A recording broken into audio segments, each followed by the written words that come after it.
Welcome to the G7 Tally, the 5-star partner of Tally Solutions. In this session, you will learn how to record payments and receipts in Tally ERP9. This is similar to how we recorded purchases and sales in our previous session. The only difference is that the fields required to be filled will be related to payments and receipts. Let's start.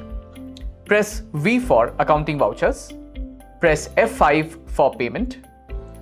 Press F2 to set the date. I want to set the date as 21st November. You will notice that automatically Tally changes the date to 21st November, assuming that since our last transaction was on 20th November, we will want to change the date to the next date. Let us record a payment made by Guru Electronics for the rent of 10,000 rupees. Since this is a payment, Tally first asks for the ledger from which the payment is made.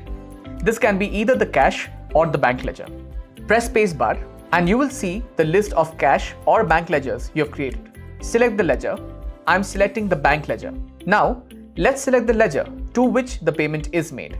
Press spacebar to see the list of ledgers and select the ledger. I will select the rent ledger. Enter the amount.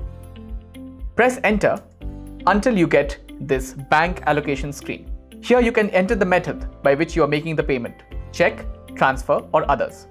Depending on the method of payment, you can enter the check number or UTR number if required. This will be useful if you use our banking features like check printing, check management, and bank reconciliation.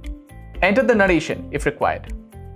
While recording a payment or receipt transaction, you get various options in the right menu to help you record the transaction. For example, stat payment and nature of payment are options which will help you record payments with respect to GST. Similarly, in case the payment or receipt is by a post-dated check, you can mark the voucher as post-dated by pressing Ctrl+T. By this, the transaction will reflect in your books only on the post-dated check date.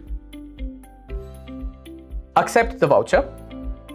Let us now record a receipt voucher for interest of 3,000 rupees received from the bank. Press F6 for receipt. Since this is a receipt, Tally first asks for the ledger in which money is received. This can be either the cash or bank ledger. I am selecting the bank ledger. Now select the ledger from which the money is being received. For me, it's interest, so I will select the interest ledger. Enter the amount. Select the method by which the money is received. Enter the narration if required. Accept the voucher. Similarly, you can record all your business transactions in Tally ERP9.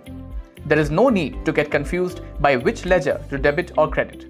Just select the type of transaction and enter the details required. Your debits and credits are taken care of, while your accounts and reports are updated instantly. Whenever you want to see the list of transactions you have recorded, come to Gateway of Tally. Press D for display. Press D for daybook. Here, you get the list of transactions you have recorded on that date. Press F2 to change the date for which you want to see the list of transactions, and press Alt F2 to change the period for which you want to see the list of your transactions.